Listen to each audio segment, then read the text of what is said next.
dream come true, gotta chase. If you lost some, embrace. The bond we share, can't break it.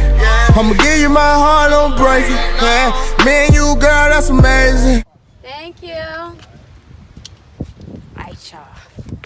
This is about to be my empty apartment tour.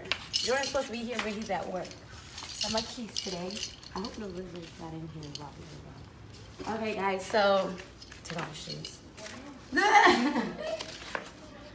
So this is the kitchen. Let me close the door.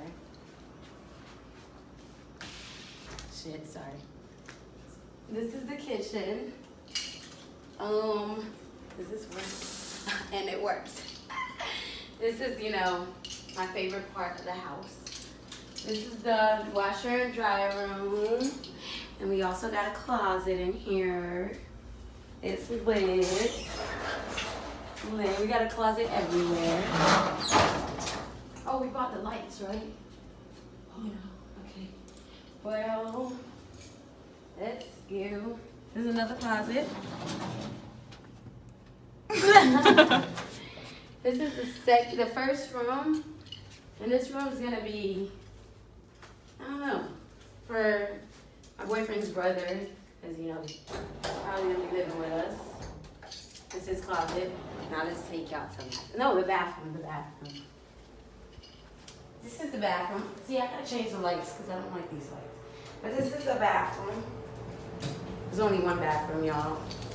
We're starting slow. We're not rich yet. And this is the master bedroom. Yes. Wait, give them the best part. Give them the best part. The best part. The motherfucking best part is the closet. Goddamn. We lit. We lit. Lit as hell. The closet, y'all. Shoes. Clothes. And this is his closet. No, that's his corner. But yeah, guys, I'm so excited. And then when I'm done decorating it, we're gonna do a house tour. Cause this is just an empty apartment tour. I just got it today, got the key. So be on the lookout, y'all. Subscribe, thank you for watching.